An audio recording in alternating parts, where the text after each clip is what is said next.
Good morning students class 7 पद्य पढ़ा आम कला माणिक रे कविताटी लिखिं किए ना अभिमन्यु सामंत सिंहार। ताले पिला माने आमे कौन सी विषय पढ़ा आगु कविता हेले कवि परिचय एवं गल्प हेले गद्य हेले लेखकों परिचय निहाती जानिबा दरकार। ताले प्रथम आम कवि परिचय पढ़ा। कवि परिचय अभिमन्यु सामंत सिंहार सी हेले कलामाणिक रे कवितार लेखक कवि। तो ओडिया साहित्यर रीतिजुगीय कवि मानक मध्यरे अभिमन्यु सामंत सिंहार जड़े प्रमुख स्रष्टा। जाजपुर जिला बालियार सामंत परिवार रे से जन्मग्रहण करथिले। से कौटी जन्मग्रहण करथिले ना जाजपुर जिलार बालियार सामंत परिवार रे से जन्मग्रहण करथिले। पिला दिनरु अभिमन्यु सरल गाँवली भाषा रे सुंदर कविता रचना करुथिले।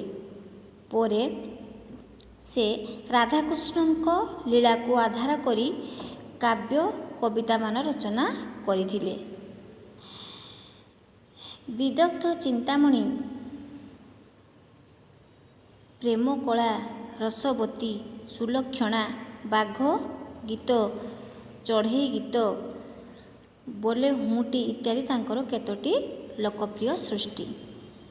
कलामाणिकरे विदग्ध चिंतामणि काव्यर 67 छांदरू अणा जाइछि। एई कलामाणिक कविताटी विदग्ध चिंतामणि काव्यर 67 छांदरू अणा जाइछि।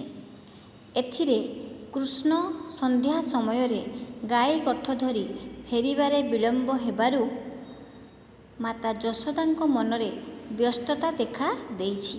एही कवितारे वात्सल्यमयी हृदयर आवेग को सुंदर भावरे वर्णना करा जाइछि। कौन वर्णना करा जाइछि? ए कवितारे कौन कहा जाइछि ना श्रीकृष्ण हेउछन्ति माँ यशोदांकर एकमात्र संतान नहीं कि एकदा श्रीकृष्ण गोप बालक मानक सह वन को गाई चराइबा पई जाइथिले। संध्या गड़ीगले मध्य से गृह को फेरी नथिले। फल माँ मन में वात्सल्य ममतार मातृहृदय आशंका आउ भययुक्त मान से मन में भय आनिछन्ति। एही कविता कलामाणिकरे एही काव्यटारे माँ यशोदांकर मनर व्याकुलता और आशंका को अति सुंदर भावे कवि वर्णना करछन्ति। ताले विषय को आसीबा आमे। धीरे घेन काननरे कृष्ण विलंबित वात्सल्य ममता घेनी भाळुछन्ति मात कला माणिकरे। निधन संखाळी मोर दरिद्र पसरा अंध लौड़ी बाबूरे हृदरत्न हारा कला माणिकरे। मजीव जीवन तुही नयन प्रतिमा तते कि पासरी हेबो मोर सुख सीमा कला माणिकरे। डरु थाउ अंधार को रखी जाऊ गोरु जनक जननी सुख काहीं पाई सारू कला माणिकरे। वृद्ध काले तुमहर एकोई नंदन हृदताप विनाशने तुहरी चंदन कला माणिकरे। गोटिका अधामसर नरुचई तोते नीति लांच मागु थाउ लबणी केमंते तोଳି मु धोइले गोली होई जाऊ तुही तो दुर्बल देखी कहीं पशिबई मुही डाकिनी लोभांती बोली डरु थाई मने बार बार बारु थाई जीवापाई बने कला माणिकरे।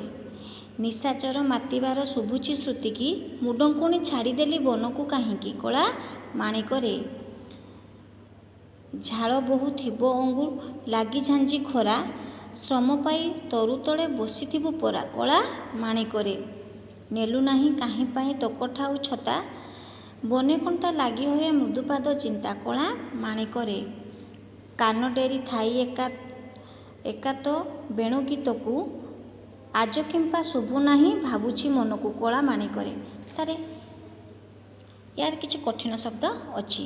कौन अछि ना धीरे घेन काननरे कृष्ण धीर घेन धीर माने कौन धीरे माने पंडित माने आउ शुद्धिजन माने धीर घेन माने होछि पंडित माने बा शुद्धिजन माने। तापर कौन अछि ଲଉଡ଼ି ଲଉଡ଼ି ମାନେ କ'ଣ ଏଠି ଦେଖ ଧୀରେ ଘନ କାନରେ କୃଷ୍ଣ ଲଉଡ଼ି ମାନେ ହେଉଛି ବାଡ଼ି ଲଉଡ଼ି ମାନେ ହେଉଛି ବାଡ଼ି। ତାପରେ ଏଠି ଦେଖ ଗୋଟିକା ଗୋଟିକା ମାନେ କ'ଣ ଗୋଟିକା ମାନେ ହେଉଛି ପେଡ଼ା ଅଧାମ ସରପୁଳି ବା ରାବିଡ଼ି ନୁହେଁ କି। ବେଣୁ ବେଣୁ ମାନେ କ'ଣ ପିଲାମାନେ ବେଣୁ ବେଣୁ ଶବ୍ଦ ଶୁଣୁଥିବ ଶ୍ରୀକୃଷ୍ଣ ଯେତେବେଳେ ବଣକୁ ଗାଈ ଚରିବା ପାଇଁ ଯାଆନ୍ତି ତାଙ୍କର ବଂଶୀ ବେଣୁ ମାନେ ହେଉଛି ବଂଶୀର ସ୍ୱରରେ ସମସ୍ତେ ମୁଗ୍ଧ ହୋଇଯାଆନ୍ତି ନୁହେଁ କି। ନିଶାଚର ନିଶାଚର ମାନେ କ'ଣ ରାତ୍ରିଚର କେଉଁମାନେ ରାତିରେ ଚରନ୍ତି ରାକ୍ଷସ ମାନେ ରାତିରେ ଚରନ୍ତି ନିଶାଚର। ମୃଦୁ ମୃଦୁ ମାନେ କମଳ ମୃଦୁ ମାନେ ହେଉଛି କମଳ। ଡଙ୍କୁଣି ଡଙ୍କୁଣି ମା ନିଜକୁ କ'ଣ କହିଛି ଡଙ୍କୁଣି ଅର୍ଥାତ୍ ଡାହାଣୀ ବୋଲି ମଧ୍ୟ ସେ କହିଛି। ଶ୍ରୁତି ମାନେ କ'ଣ ଆମେ କାନରେ ଶୁଣୁ ସେଇଟା ହେଉଛି ଶ୍ରୁତି। ଶଙ୍ଖାଳି ମାନେ ସେ ଏତେ ଭଲ ପାଉଥିଲେ ଶ୍ରୀକୃଷ୍ଣକୁ ସେ ତାଙ୍କର ସେ ଶଙ୍ଖାଳି ଥିଲେ କାହାର ମାତା ଯଶୋଦାଙ୍କର। ଶଙ୍ଖାଳି ମାନେ ହେଉଛି ପ୍ରାଣଧନ। ପିଲାମାନେ ତାହେଲେ ବୁଝିପାରିଲ ବିଷୟବସ୍ତୁ ବୁଝିପାରିଲ କି ନାହିଁ।